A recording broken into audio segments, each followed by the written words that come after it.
Watch Who?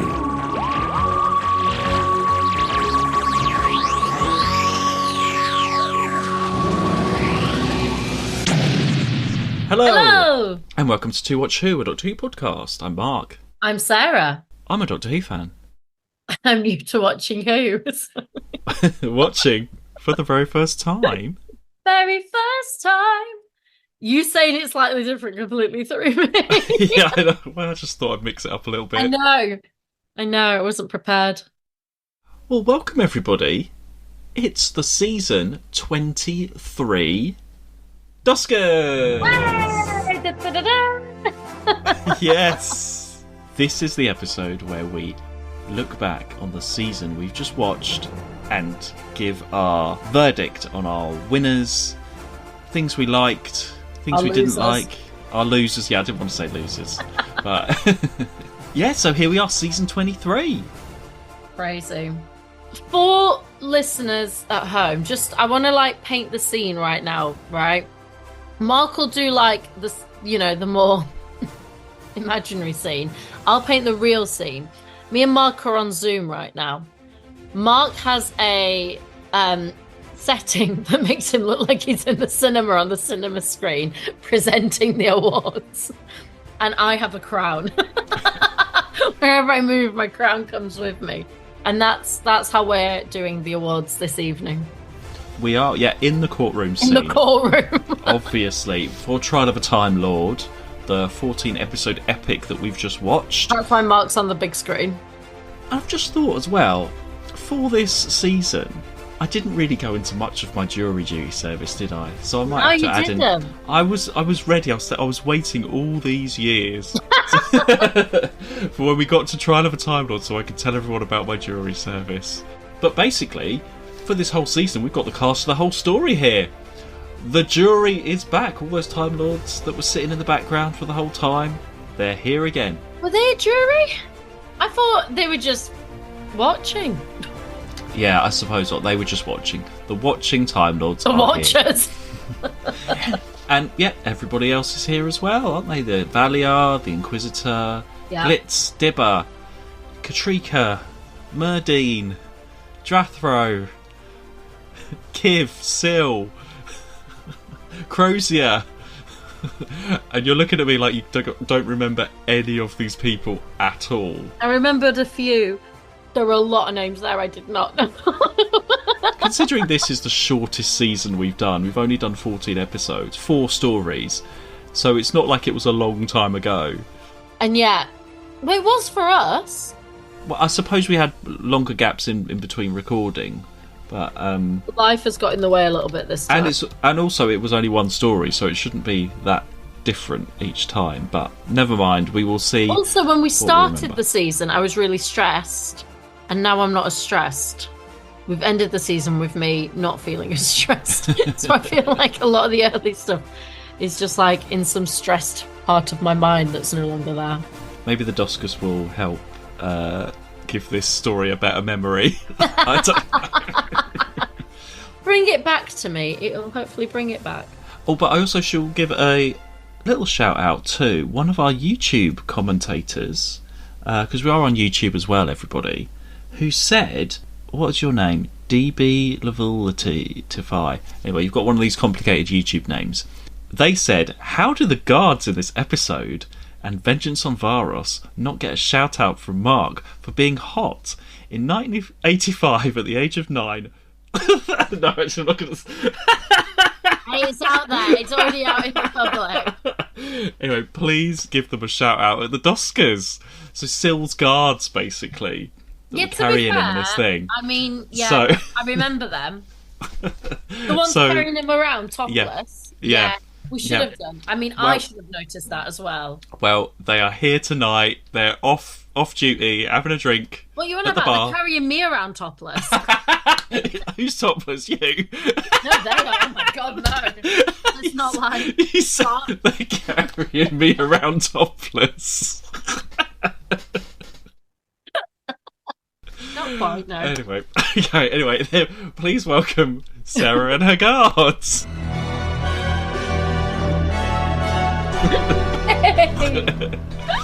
But now they are off duty and they're going to have a drink with Charlie the Barman, who is here. And obviously all of our canapes are out tonight, the drinks are out tonight for everybody, all the way from Thoros Beta, King Yukanos, and everybody. Anyway, right, let's get down to starting, because I've just seen that we've been talking for ages. Rumble, yeah. Regular listeners will know that we had some controversy last time about the villain monster category. We were debating whether to condense them or not. And because it is a shorter season and there are less options, we are going to condense for the first time in Doscars history. So we've scrapped the monster category this time. So the nominees for Best Villain are the Valeyard in every episode. The charge must now be genocide. Syl from Mind Warp. The Doctor won't mind donating his sanity to the advancement of science, will you, Doctor? The Vervoids from Terror of the Vervoids. Congratulations must be delayed until that is full. And the Master from The Ultimate Foe. And as you see, I speak to you from within the Matrix. So yeah, a mixture of monsters and villains. Villainous monsters, monstrous villains. Our four encapsulate the lot. Almost one from each story. Pretty much, yeah. There wasn't really anything for that first story. There was like the big robot, but that wasn't really... That was it. Well, yeah, the Valeyard's in the whole thing. You liked Syl returning? I did. I thought Syl was great returning.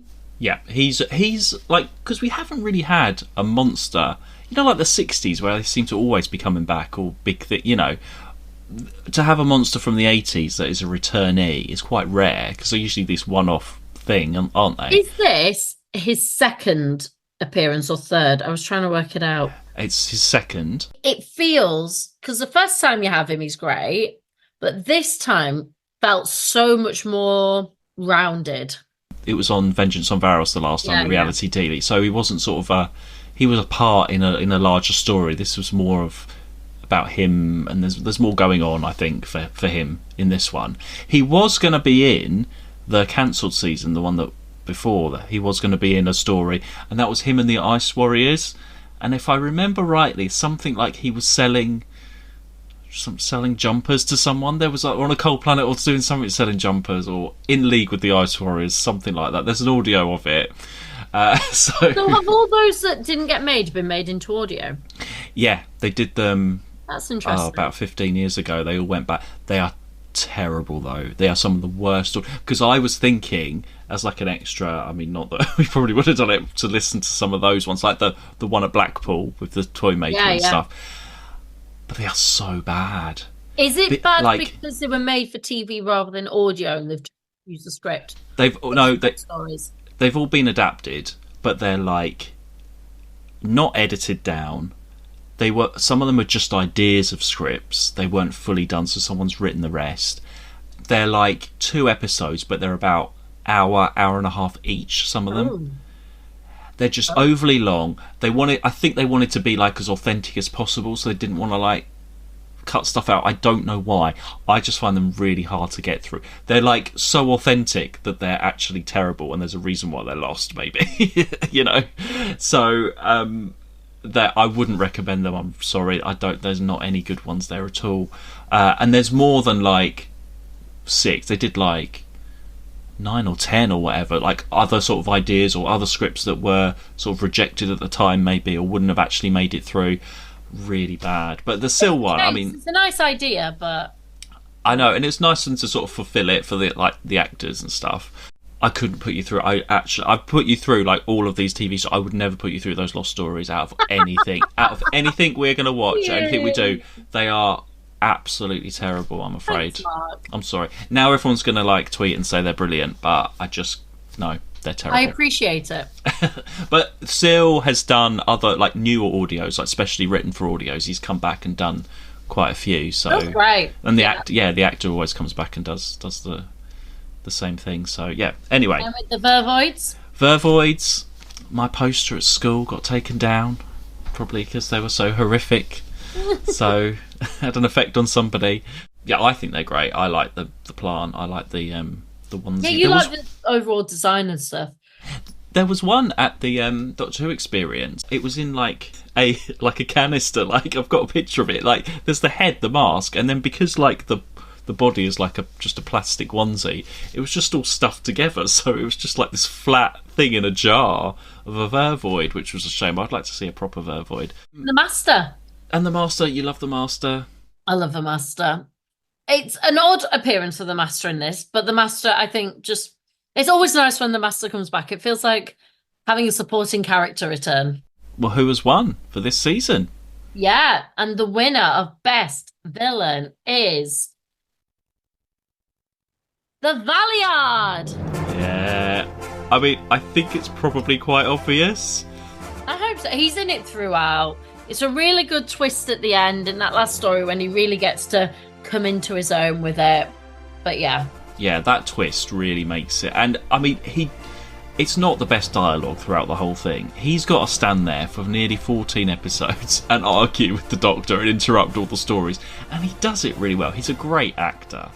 And he's wearing that hat. But also, just as well as the acting, the character has a lot of potential, and even those last 2 episodes were great, where he actually got to move around and do like weird stuff and be other people in masks and all that kind of stuff. There was plenty going on there. Absolutely worthy winner, memorable winner. Well done. Here he is, this Sugar Daddy Valiard to get his award. It's going to buy everyone drinks later. With that Matrix money, whatever it was. Best supporting character. And the nominees are Blitz, The Mysterious Planet. Hang on. You told me this flashy, fair-haired personage was the one you wanted to croak. I've got Brian Blessed. I don't know his character's name. Oh. King Yrcanos, Mind Warp. I need my queen to grace my moment of triumph, Varone! Janet, Terror of the Vervoids. May I fetch you a warm drink? Might help. Professor Lasky, Terror of the Vervoids. The hydroponic centre, what's happened?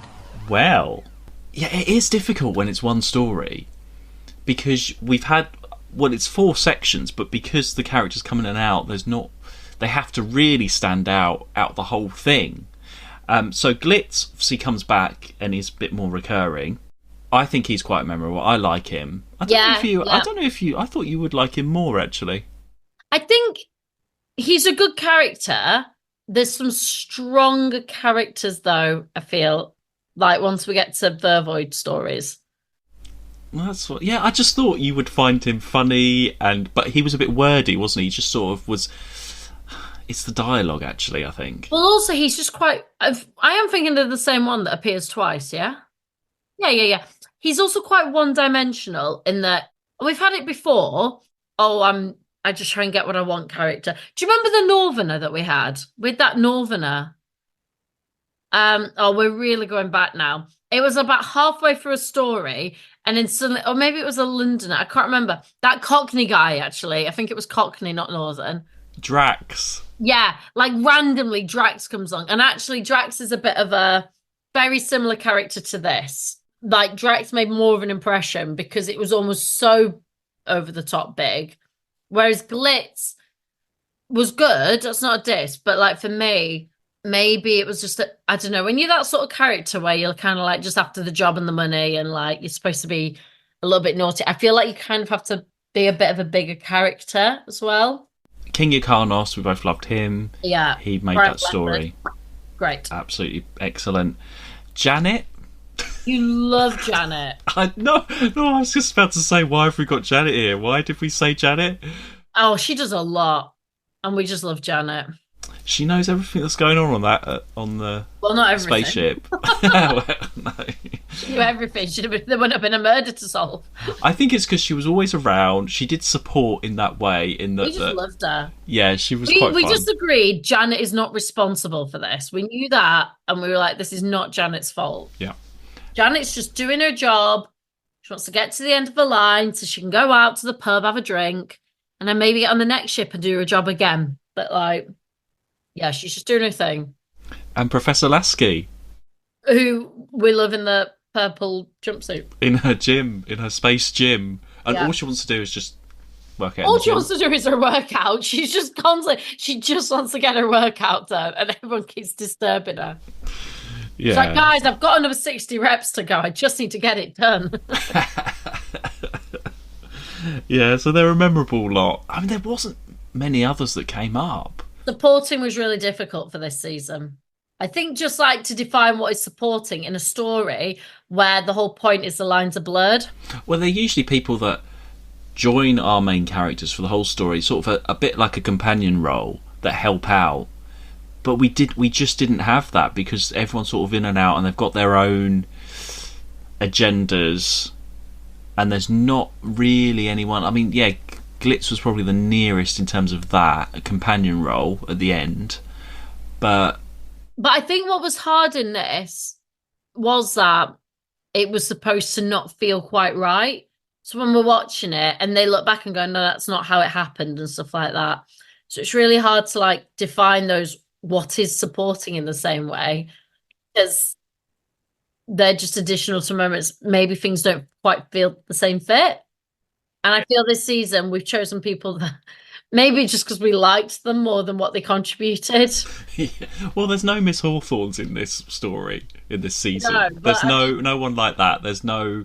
We could argue that Janet and Professor Lasky, other than the fact that we liked them. And you know what? We're the judges, so if we want to pick them, we'll pick them. Exactly. And I just have to say as well, we've set up the space gym over in the corner there, so you can have your Instagram pictures, you can pose in the space gym tonight. Professor Lasky's getting a workout in before the buffet, so... Yeah, you can go and have a workout afterwards if you want. Mel will be doing a dance class. It's all happening over there later on if you want to do that. But we should announce the winner. You can announce this one. Okay, and the winner of Best Supporting Character Season 23 is King Yakanos. Yay! Who we totally I hope just... that should be really obvious. Yeah, he made a big impression. I thought it could go either way, though. You'll either think he's really annoying or you'll really like him. I think, either though, way. he was that perfect balance, because his whole character is big, over-the-top warrior, and it fits so perfectly. And it did bring that story to life a bit more. If he played it any differently, if it was a different type of actor, I think it would have been a difficult story. Yeah, I think it would have been tough. So, yeah, he brought it to life. So well done. Here he is to get his award. Thank you very much. Right, where should we go next? Best regular. Yeah, we'll just carry in the order that we did. So best regular, and the nominees are The Doctor, Perry, Mel, the Valeyard, the Inquisitor. Yeah, more than we've ever had before. And we had to include the Valeyard and the Inquisitor. They are in every regulars. story. They're in every episode. Well, you could argue Perry and Mel maybe not, because they're companions. That counts them in. But the companion, yeah, I mean, they had 2 stories each. They had half. They shared the season, half and half. I feel we should announce the winner and then discuss it. Yeah. Okay. Yeah, you can announce. Okay. I feel that'll be easier that way. Okay. And the winner of Best Regular is The Doctor. The Doctor. Interesting. I think this might surprise some people. I think because I think we discussed whether it should be Perry, didn't we? We had quite a bit of a discussion about it, and the reason we didn't is we didn't. She's had better stories basically, and the 2 that she had didn't feel right. It didn't feel like enough.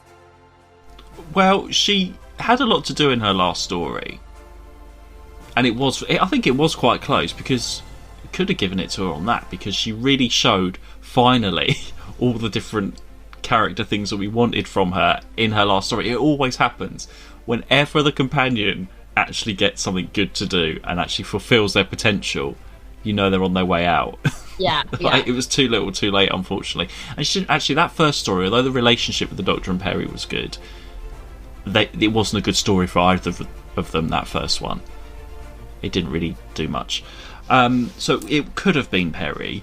Mel, Bonnie Langford's a great actress, but she just isn't in this right now at this time. No, That's all. it didn't. It didn't feel like it felt more like an addition at this point.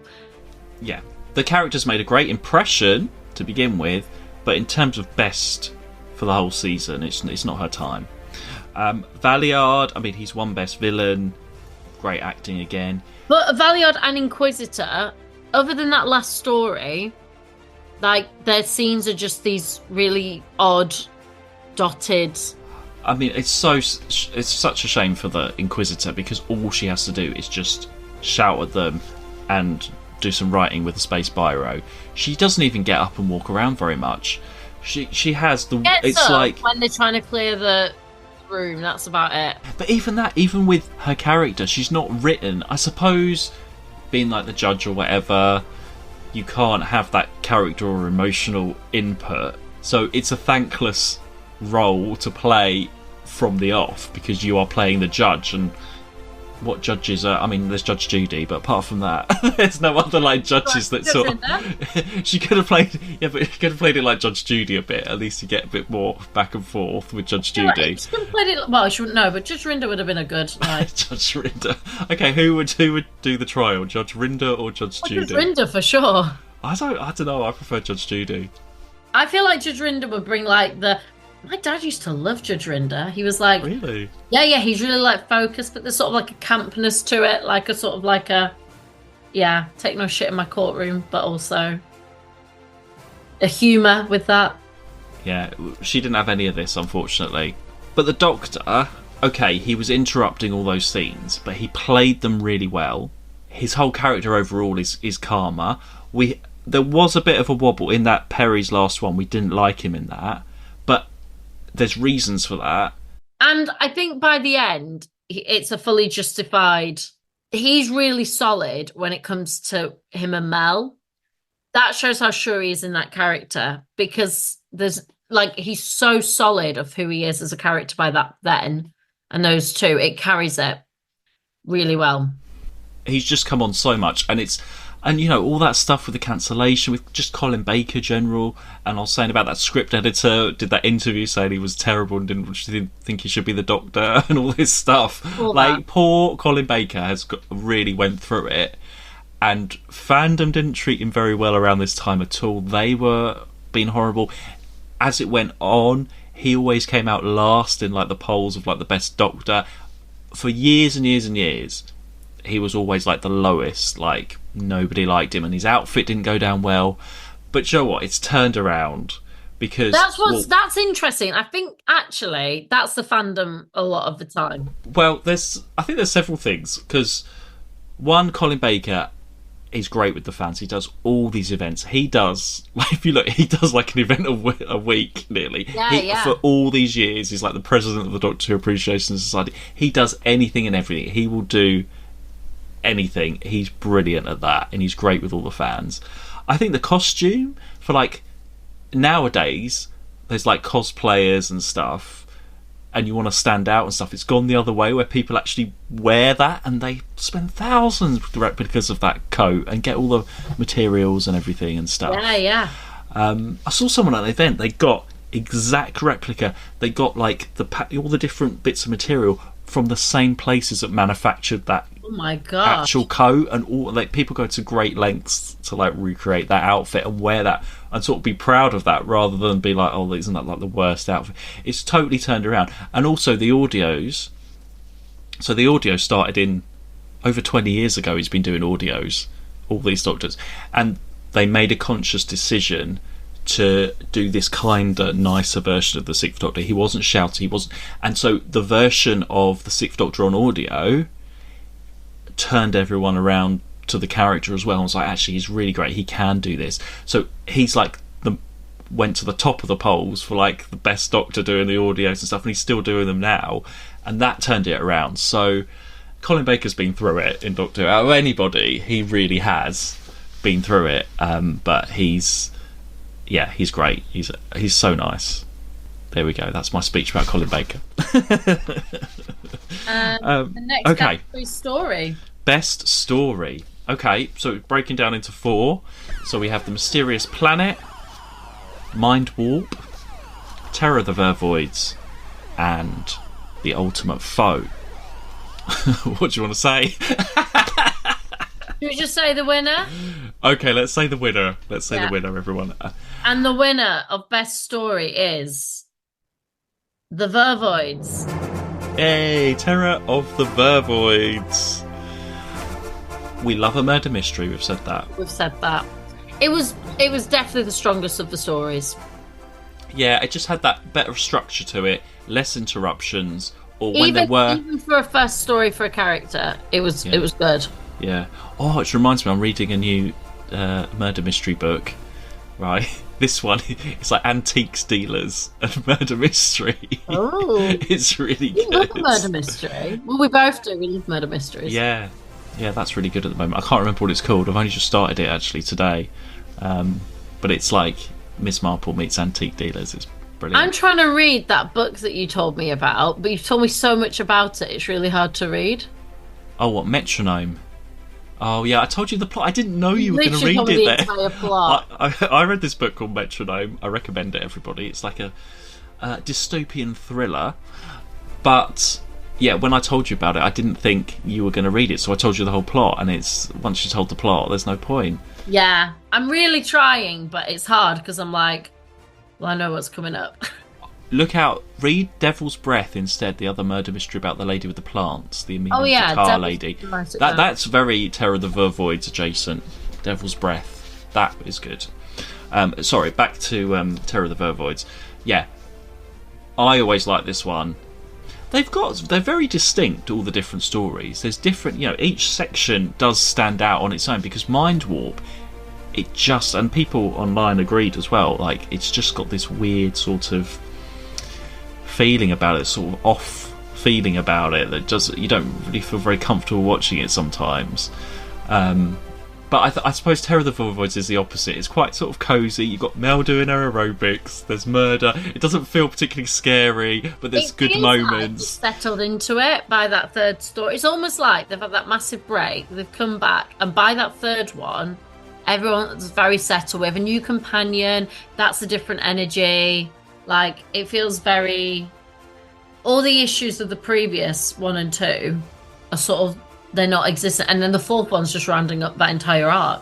It's funny, around that time, this is when the script editor left, so I don't know if that had any impact, actually, because he was the one that's been doing all the darker stuff, all of the kill it, at the end of the Fifth Doctor, all of that stuff. I wonder if that had any impact, that he'd left by those last 2 stories and didn't have as much input. Maybe it would have been a different tone. But then it's the direction and it's all of that as well, so who knows. But anyway, Terror of the Vervoids totally deserves to be there. Right, next. We're going to do cliffhanger now, and then you can tell us all your I can't speak, your jury duty story. Okay. Because that's about halfway through, because we've only got okay, fine. Okay. But also this is only 2. Yeah, so best cliffhanger, we just did the 2, because over half are just the close-up of the Doctor's face. They are nearly all exactly the same. Trial, and that trial was depressing enough, so... Yeah, they really let us down on the cliffhangers in this season. There was no creativity at all. So the 2 cliffhangers we chose are... What number? Okay, I don't have the numbers, but in Terror of the Vervoids, the cliffhanger where the Doctor and Mel enter the room and unzip that bed thing, and the lady half Vervoid looks out and screams. Well, Mel screams at her.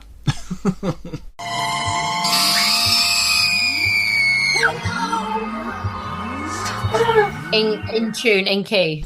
In key. You all know which one I mean. And the other cliffhanger that really stood out to us was the ultimate foe, end of part 1, where the Doctor sinks into the sand and all the hands come up and he slowly sinks down, very sort of horrific style. Goodbye, Doctor.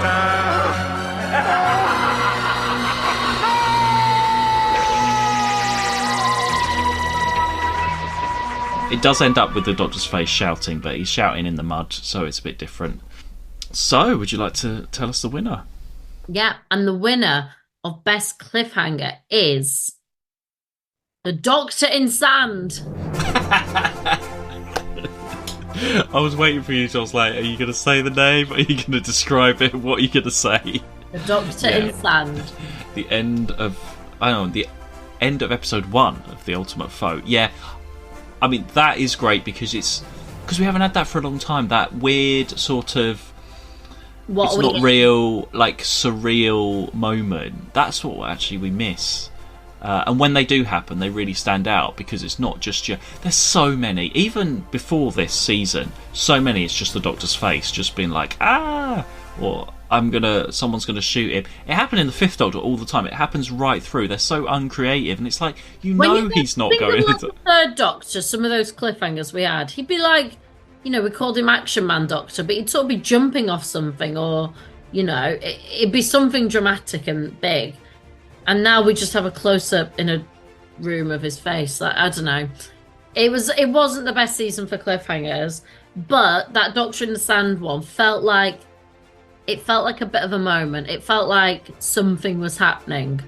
It was just interesting as well, just the lead up to it, because it was like all a bit surreal and didn't know what was happening. So, and that Vervoid one though, very close. That definitely shocked me when I first watched it, with that lady half Vervoid came out the bag. You have no idea that was going to happen. No.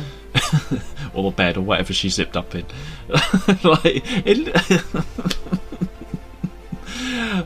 Anyway, right. Everyone, make sure you have your drinks and everything. Charlie the barman is here always. Edith, having a chat to the Inquisitor over there. Everyone's getting on. Everyone in every season is getting on. Oh, now you said about... Well, I shouldn't have said about jury service now. Well, I'll tell you, weird thing about the jury service. So the first one I went into, which only lasted the morning because it got like thrown out by lunchtime, it was like this new court thing, and I found it really weird because it was these 4 guys that were like up for... I'm not sure what it was because they were already in prison for something, but something had happened in prison, and then this whole court case was happening. But there was 4 of them. They were like sort of behind this glass screen, and as they selected you, you had to get up and walk across from one end of the court to the other, like, and go past this glass, and they were all sort of staring at you through this glass. And I don't know why they set it up like that, because it's like, isn't that a bit intimidating for the jury? Anyway, these guys I remember getting up and walking because I got selected for it, and that was the first one that I went into because I've been waiting a few days.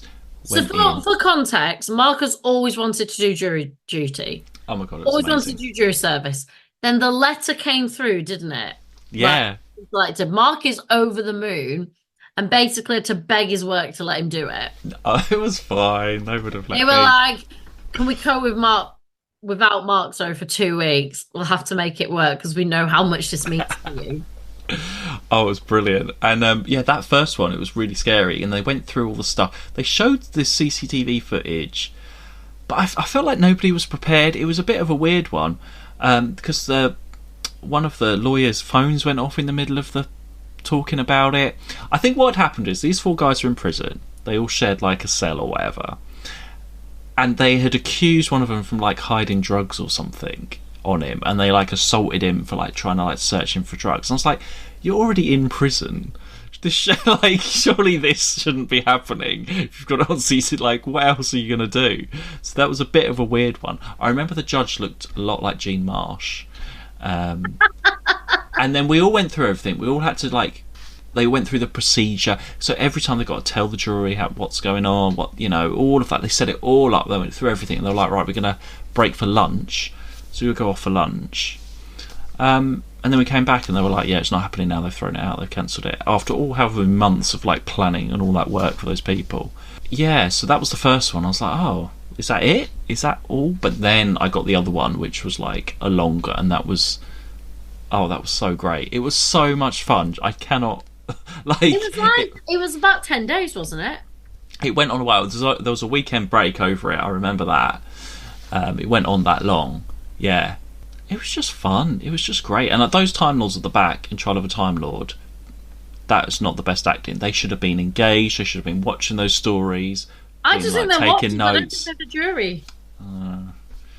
But then the court that I was in for this other one was like all of that wooden thing. It did look a bit like the one that was on Trial of a Time Lord, to be honest. It was all made of wood like that. It wasn't that much different, and we were sitting on like little like pews. The jury, we were sort of squashed in together quite tightly, and then every time there was a break or something, we had to get up and go through this door, and we had our little room, our jury room. But it was really difficult. Like when something, it actually was a lot like Trial of a Time Lord, because sometimes it would end on a cliffhanger. So they'd be like talking about something, and then the guy up would be like crying or saying something, or the detective would be like cross-examined, and there'd be some other information, and then the judge would be like, "I think we'll just have a 10-minute break, everybody," and then we'd have to get up and be like, "What's going to happen next?" And it was really tough. We had to be quiet until the door shut, because everyone else stayed in the courtroom and everything, before we were like, "Oh my god," you know, like it was really difficult not to like whisper as you're being like led out. Good times, great time, great time. Oh, Wendy, yeah, I've mentioned Wendy many a time on here. Wendy, we weren't in the same thing though. We were just met in like the holding area. She went off and she got called for another one. But it's quite funny how you just sort of got to know people in that crowd. So I thoroughly recommend doing jury service, anybody. I can't guarantee it's going to be like Trial of a Time Lord, but it is actually quite similar. There are similarities. So anyway, we better get on with the proceedings here. Oh, can we do close watch?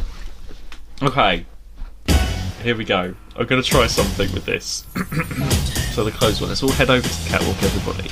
So we have 3 nominees, and as they walk out, we are going to hear from them. So first up, we have Perry in her pink outfit from Mind Warp. When I was abandoned by the doctor on Thoros Beta, I'm so glad I was wearing this outfit. It was great for the beach, I matched the sky and the water, and when I was being interrogated on the rocks, I ate up the screen. I'm now feeling relaxed and ready to run down those corridors and catch myself a king. Oh my gosh, that happened. You gotta do it another 2 times, love. And next up we have the Inquisitor. When I'm presiding over the courtroom, I need to look my best. I'm feeling elegant and authoritative in this white outfit with beaded detail and this eleganza hat. Next we have... Finally, you mean? We have Professor Lasky in her purple gym outfit. I'm taking a break from my agronomy. Because that's what she sounds like. She doesn't. She sounds like a woman. I'm taking a break from the agronomy, and I'm having a workout, and I'm feeling fabulous and amazing in my space gym. The mauve colour sets off my eyes. I'm feeling amazing. Mark, can you do an impression of me? Yeah, no. Look, Honor Blackman and Linda Bellingham have gravelly voices. They do. That's what they sound like. I'm not. That's how they sound. Okay. Oh dear. Okay. Anyway, there are 3. Let's see if you ever do that again. Okay, and the winner of Cloves Watch Award is Professor Lasky in her purple jumpsuit. Yay! And the professor will be posing in the gym later on. Well, no, for photos, I mean. You work out at the same time. But make sure you don't interrupt her. Ask before you take a selfie with her, because she is trying to get that workout done. She's been trying all this time. She has, yeah. On that one non-electric walking machine. Before we forget, let's go back to Icon of the season. Or do you want to do Worst Moment? No, let's go. Let's do Icon. So we had a few ideas for this. I suppose the one thing about having just the one story is it does lend itself to sort of a one moment, a one thing that sums up the season. So we had things such as, obviously, like the Valeyard. That opening model shot. Yeah, with the model shot, we had the Inquisitor, the Matrix, the courtroom. Yeah. What else did we have? That's about it. Matrix. I said the Matrix. Yeah, I said that. We should have said. Oh, did she? Sorry. What about like the screen, like the Matrix screen? Maybe. God, screen. Just a trial in general is what makes you think of this season. Yeah, it's what do you remember of this season? What is your overarch memory? Overarch, whatever.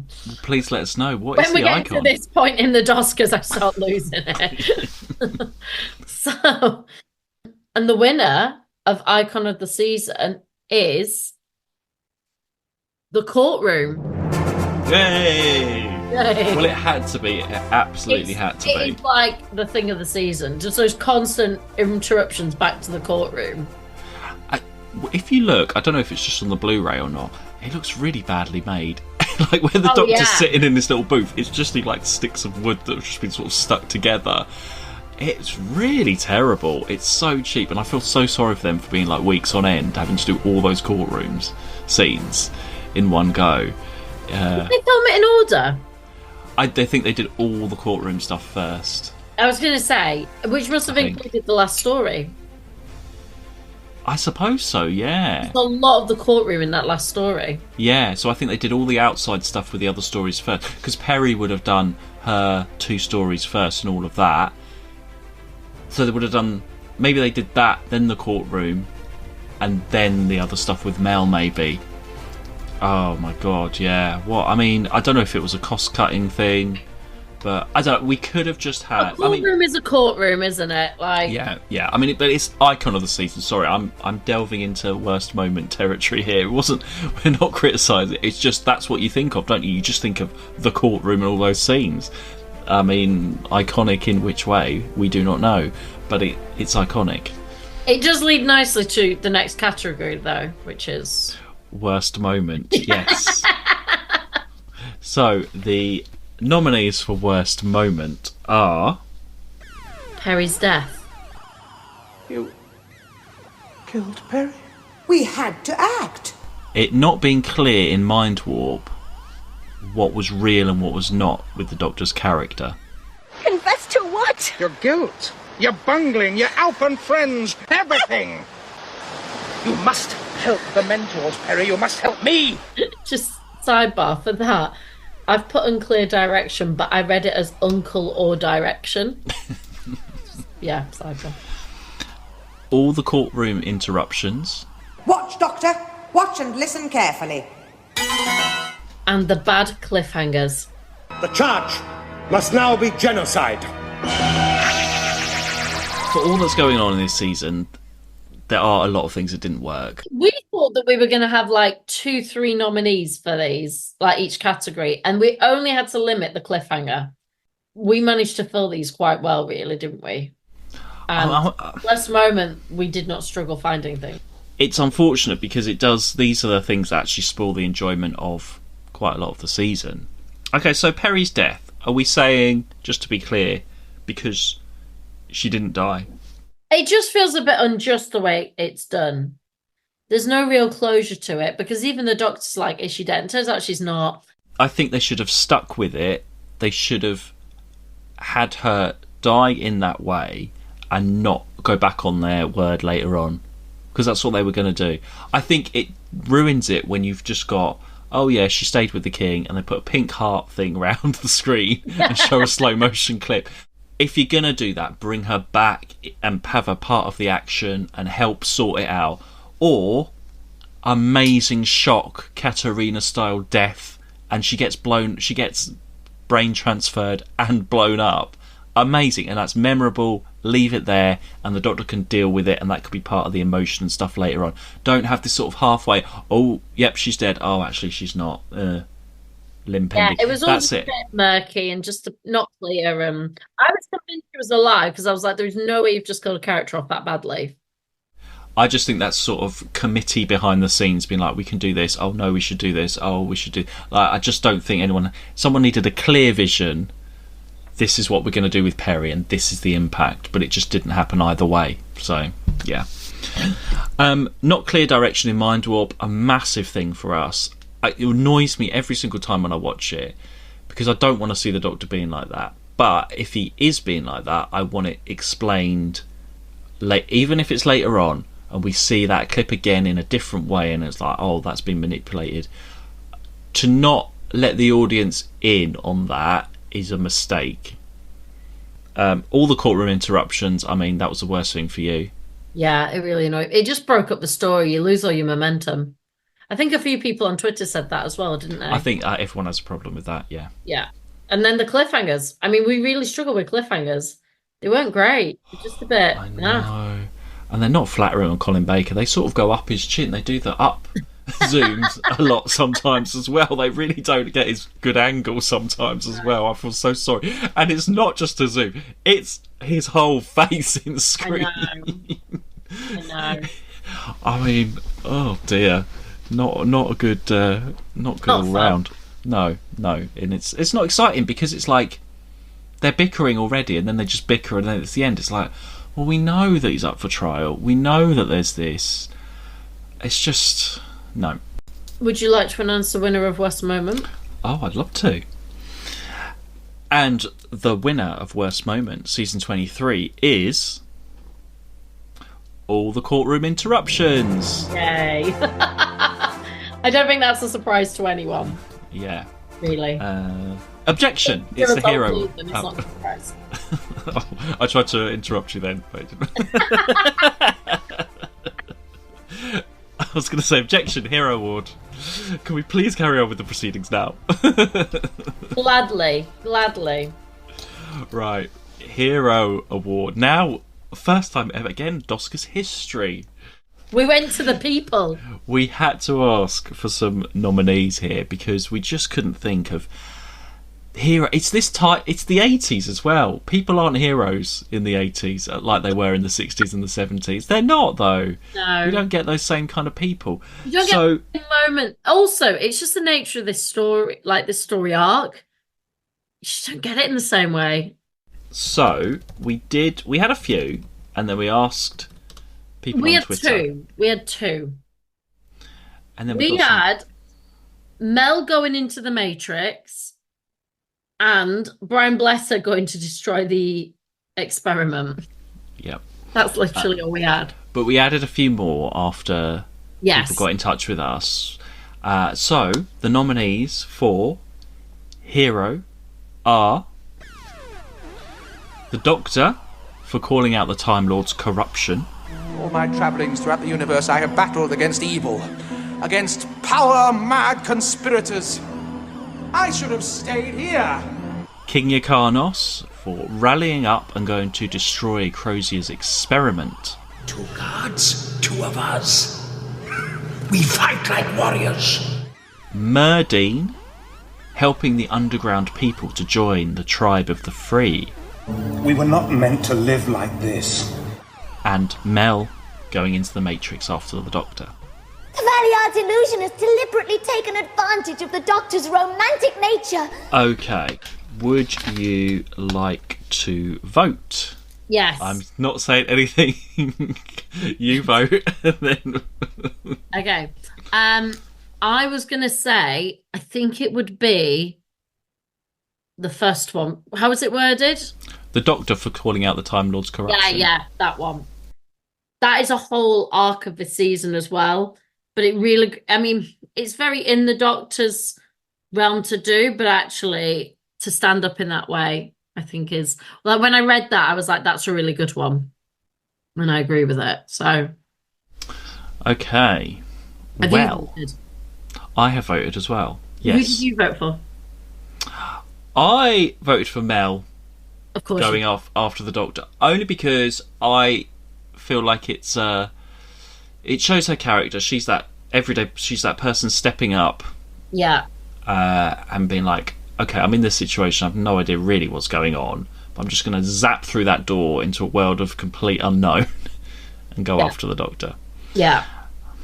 Okay, so we had quite a few votes from our coffee members. Thank you very much, everyone who voted. we also have some new Doscars history. We have a 3-way tie at the moment. So we might need to consult. I don't know what happens at a 3-way tie. This has never happened before. Well, the thing is, I think you should have told me there was a 3-way tie, and then I would have voted. Well, no, it wouldn't have made any difference. Well, yeah, but I didn't know what you were going to vote for. I can't tell you what they are. I think I should have cast my vote and then that would have been. Well, I don't know. Actually, no, maybe not. No, but your vote made it a 3-way tie. It was a 2-way tie to begin with. Okay, we'll remove my vote. What do we What do? is it between, and then we can decide. I think we just have final say. If I take out my vote and I take out your vote, Yeah. we have a winner. Okay, fine. Yeah, we'll do it like that. That's fair, Yeah. everybody. Everybody listening. So the coffee members have decided that the winner for season 23 is The Sir Ian Chesterton Heroic Moment Award is. Oh, of course, Ian. Yes, is Merdine for helping the underground people to join the tribe of the free. Do you remember who Merdine is? I do, and that was my second choice, actually. Yeah. I don't know why he didn't come up when we were talking about it, I because know. he is that person that steps up and is helping, and actually that he was doing that secretly for a long time. Yeah. So actually he thoroughly deserves to be there. Absolutely. Yeah. So well done everyone who voted for him, because he is up there with Charlie the Barman. Charlie the Barman and all those great people. Who came before Charlie the Barman? We always say this every single Doscars we go back to the 60s. The second season was Barbara in the Truck. That was second season. I think first season was Susan running through the jungle. I think it could have been. I've got a wiki up. I should have got that up. We do it every. We always go back to season 3. Charlie the Barman. We literally talk about those 3 every time, and I probably couldn't tell you that many from the 80s, to be honest. Oh, what's her name? Faria. Faria from the 60s, yeah. Yeah. Yeah. Anyway, they are all there. He's in great company there. He's really done a lot there. Well done, Merdine. Yeah. Yeah. Well done. That was a really good choice. Insert round of applause here. Yay, there he is, yes, and he will be celebrating with the Tribe of the Free tonight at the party. And with that, I think that's the end of this season's Doscars. Takes so long. Thank you everyone for getting to the end. This Doscars is nearly as long as the final 2 episodes of Trial of a Time Lord. I mean, longer. Yeah. The whole of the story arc was wrapped up in the time that we've done the Doscars. Right, anyway, we are on to season 24 next. Crazy. I mean, that's crazy. And before we go, I have to tell you what story it is. Oh, yeah. Well, you were also going to tell us about... You said you'd had an email. Oh, yeah, so we mentioned about the bingo cards last time in Mind Warp, and Shelley has got in touch because we asked to send us the bingo cards, and she sent us a nice email with a link to them so you can play online, and we've got some lovely PDFs. So we're going to do that in season 24. I'm well excited for that. I've got an idea of a story to do it, so we might not do it straight away, because I think there's a good story that fits with it, that might cover all those things. So we are going to do that in season 24. So Thank you, Shelley. We will let you know which one that's going to be. Shelley in Washington, was that correct? Transatlantic. This is amazing. But yeah, so thank you so much for that. Thank you so much. Yeah, we're looking forward to doing that. Oh yes, so the next story is 4 episodes, and it's called Time and the Rani. I'm guessing the Rani will be in it. A good guess. Back for season 24. In the meantime, you can follow us on Twitter and Instagram at 2watchwho. You can support us at buymeacoffee.com/2watchwho. Thank you everybody for joining us for the Doscars tonight. Everybody, you can now make your way over. We've got the gym. We've got the... We've got Drathro over there, who's going to chat to you. We've got everybody here, and Sarah's now been picked up and taken out of the off the stage. You've had your break. Yeah. Come and take it to the next place. From her throne, she's going to go and join the mentors on. Bill's in front of me. Yeah. I'm following it behind. She's off to the pink sea, pink sky, the pink beach to have a holiday. Yeah. Yeah, and we'll see you all very soon for season 24. Bye. Bye. To watch who?